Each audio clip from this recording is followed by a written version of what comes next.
स्तवावे अनन्तातुलते सतीरे नमावे अनन्तामुखाचा शिलेचे सगाता नमस्कार साष्टांग श्री साईनाथा स्वरावे मनीतत् बधानित्य भावे पुरावे तरी भक्तिसाती स्वभावे करावे जगतारुणी मायताता नमस्कार साष्टांग श्री साईनाथा वसेजो सदा धावया संतलीला दिसेयाज्यलोका परिजो जनाला हरियं तरी ज्ञान कैवल्यदाता नमस्कार साष्टांग श्री साईनाथा बराला दला जन्महामानवाचा नरासा चकासादनीभूतचाचा गरुसाई प्रेमे गलायात हाता नमस्कार साष्टांग श्री साईनाथा दरावे सरितान अल्पज्ञ भाला करावे अमानन्य शुंभो निकाला मुखी काल प्रेमे गराग्रासाता नमस्कार साष्टांग श्री साईनाथा सुराधिक झंडा पदावंदिताति सुखाधिक जाते समानत्वदेति प्रयासादतीर्थे परिनम्र होता नमस्कार साष्टांग श्री साईनाथा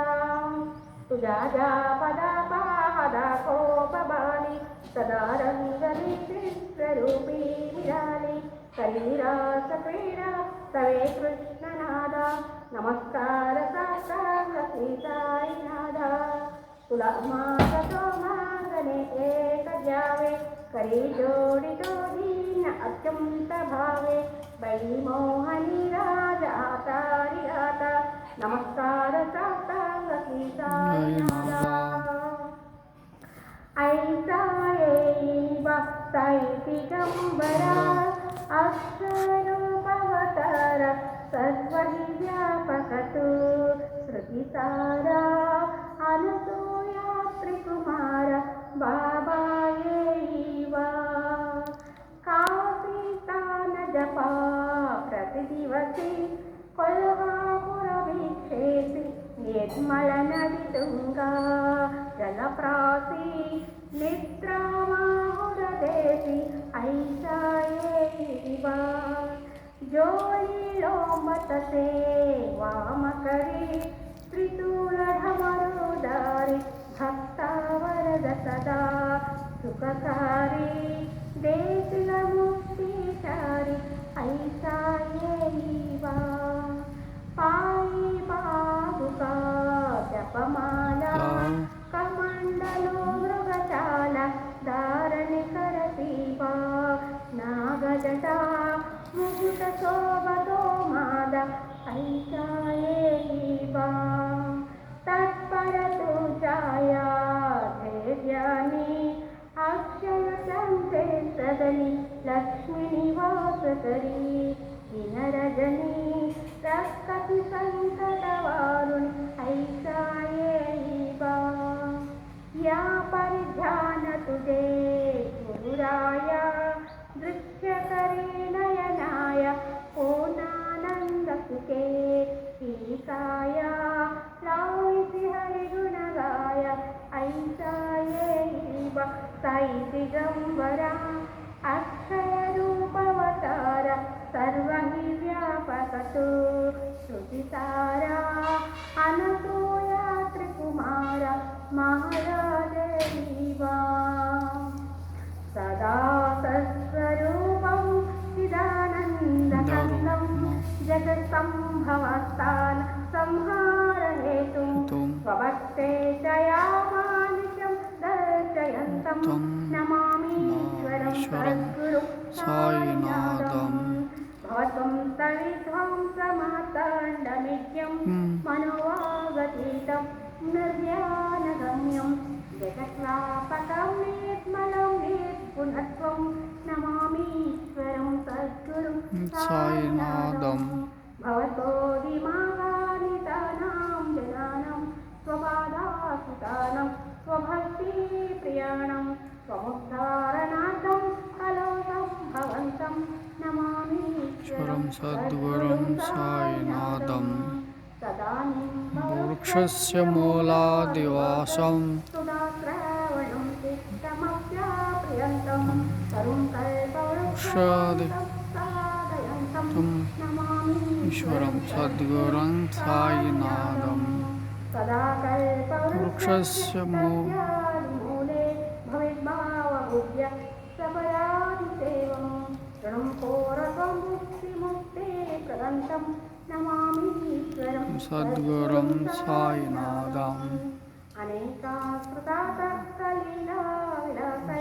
समाविष्णुते सानभवत्रभावम् अहं भावहीनं प्रसन्नात्मभावं नमामि ईश्वरं सद्गुरुं साईनाथं सदा विश्रमायामवेवाभिरामं सदा सज्जनयितं सुतं सन्निमध्नीं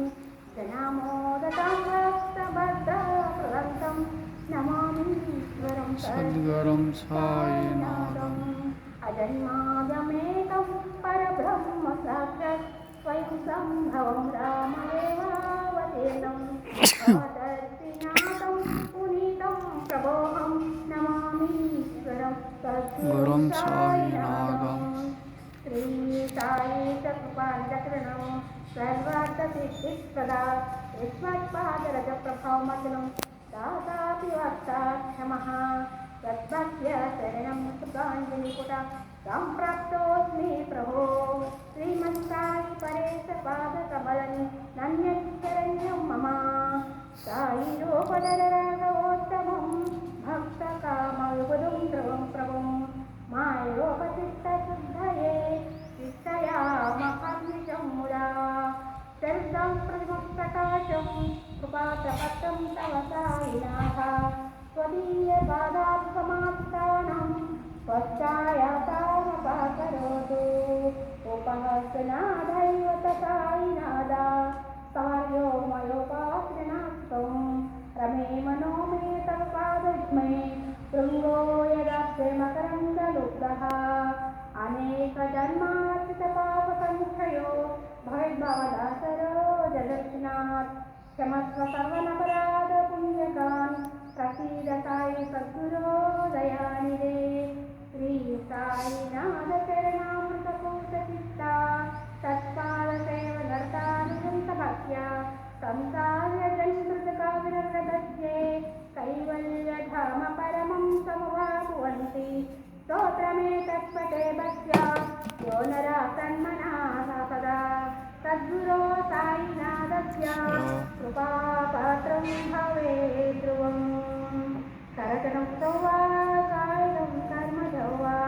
श्रवणनिजौ वा मानसं अपराधं विदितं विदितं वा सर्वमेतत्तक्षमस्व जय जय शरणाब्दे श्री प्रभो साईनाथ श्री आनंद सद्गुरु साईनाथ महाराज की जय। गुरु साई जय साई राम।